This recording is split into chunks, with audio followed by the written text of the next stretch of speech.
Hi, so I am going to do a very quick little presentation here talking about sort of next generation learning and where academic technologies are headed. My name is Jude Higdon, and I am the Assistant CIO for Academic Technology Services at Minnesota State University, Mankato. So the quick goals for this session is that by the end of my little talk here, you'll be able to articulate some emerging areas which may impact education in the mid to long term, analyze some of these technologies and their implications for pedagogy vis-a-vis cognitive load theory, which we'll get to sort of more at the end, and then identify some potential areas for personal exploration and innovation in the use of emerging technologies in your own praxis. So as you start thinking about yourself as instructors, what maybe something you want to play it, but area you want to play in or think has some opportunity. So we're going to do some prognosticating here, and I should add the caveat that I'm no more or less expert. I just kind of read these things and try to make connections, so I could be wrong about much of this.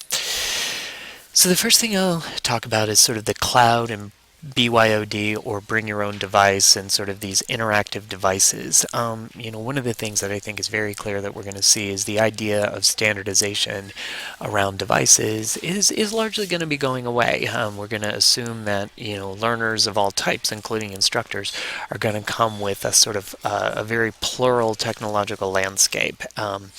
And we're going to be able to use that in a lot of different ways to access materials out on the web. So the web is largely then becoming our default standard, and in some ways the cloud, what we call the cloud, is becoming our default standard. As long as the device can connect to that, we assume that our learning materials have to use the web as a standard or the cloud as a standard, and all of these different types of devices will then connect to those.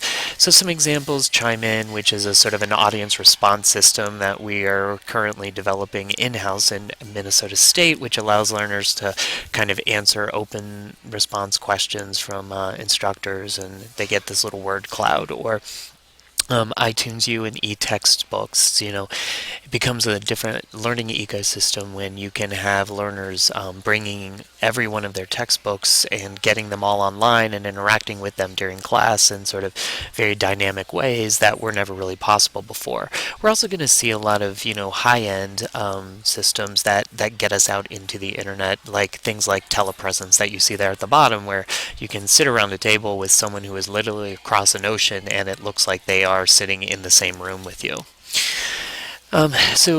Speaking of this kind of idea of presence, we're going to see a lot of new forms of presence, I think. On the left, we've got an HD lecture recording, and part of what we were playing with up at the U of M when I was there, and now down here at Minnesota State, is the idea of sort of doing higher end lecture capture. So really allowing faculty to sort of be featured as part of a lecture rather than just this sort of disembodied voice that floats over top of slides. Students watching an online lecture should feel connected with faculty, not distant from them. New types of very tactile video conferencing, things like Google Hangouts, which is what you see at the bottom there.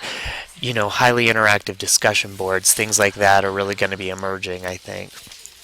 We're to see new forms of assessment, so ways to do a lot more low activation WYSIWYG game development and being able to create immersive worlds just from your own desktop.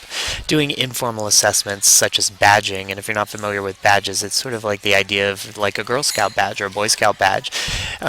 Just an informal digital badge that floats around with profiles like your LinkedIn profile or your Facebook profile that says, hey, I've completed this, online module at the Khan Academy, and, I got this badge for it, and now I'm, it's like a little informal credential.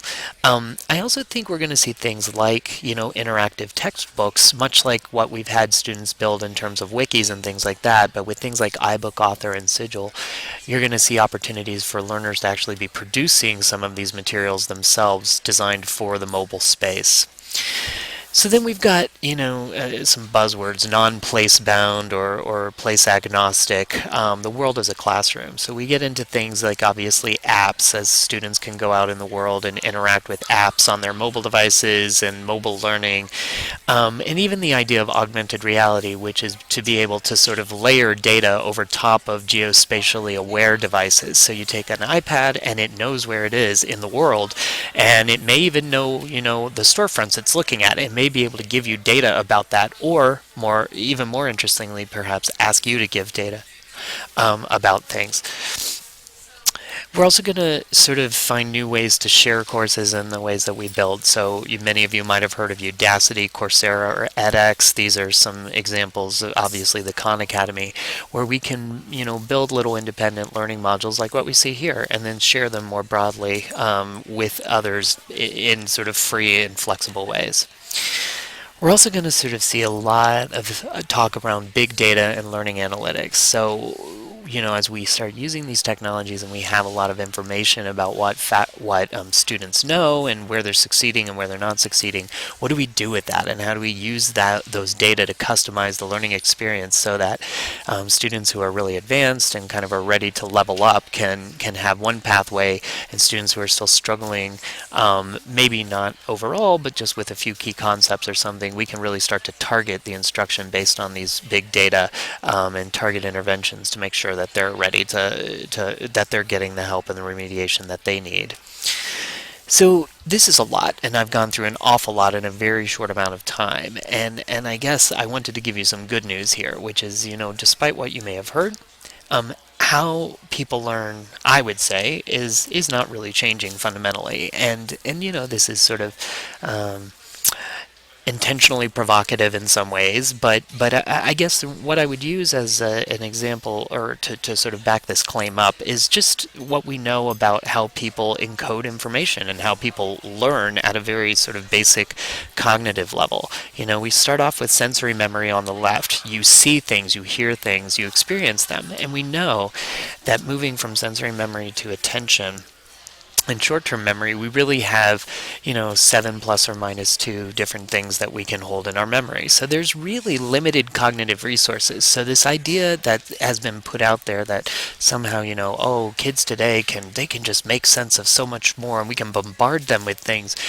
it just doesn't work that way. I mean, that will change, if it ever changes for human beings, on an evolutionary time scale, not on a sociological one, I would suggest. And so moving from the short-term memory, into your long-term memory, I mean, it's really the short-term memory and those limitations that we really have to think about, and we have to be a little bit careful about going too far. And I've included a reference here for you. So from there, the bad news is that learning is actually tough, but it's tough because we have to reduce all of this cognitive noise, and technology can be cognitive noise. So we have to be real careful as we start using all of these tools, not to clutter up those spare resources in students' learning, but actually the technology needs to be there to reduce that cognitive noise and to actually facilitate learning and help people think in new ways. I've included a link to an article by Steven Pinker, where he sort of, is much smarter than I am and says this as well. So it's not just me thinking this, other people are too. So then given this, what then becomes the work of teaching? And the questions that I think we need to ask are, well, how do we help students focus these sparse mental energies that they have to do the hard work of building expertise? And how do we ourselves sift through this increasing cognitive noise to sort of make good decisions about what tools will, all these new tools on the landscape, how that's going to make sense for them? We have to, teach students to sift through this increasing cognitive noise, because I think that's only going to ratchet up, and I think that's a 21st century literacy, is being able to filter out noise. And then we have to make judicious decisions about where to spend our development time, our time with our students, and our money. If we're just throwing new technology at them all the time, that is going to be what they spend their cognitive resources on, and I think we care about things other than that. So, so then, this is my pitch. What ought we be doing as instructors? We need to help faculty members dream big about teaching and learning and think about ways that they can use all of these exciting new technologies But we have to help learners think hard about the subject matter. Unless our goal is that teaching and learning with the technology is the technology itself, the technology needs to facilitate what we're doing. We need to encourage learners to sort of make connections between and among disciplines and to use these technologies to sort of help scaffold that connection building and that expertise making and sort of maximize the opportunities for feedback using these technologies. That's the big data stuff, all of that. And then really we need to sort of champion what the educational experience of using technology should be, not just what it can be. We need to be thinking, what ought this experience be like for learners, not just, oh, we could do this, let's do it. So this is a very, very brief overview. I just wanted to go through this and share this with you.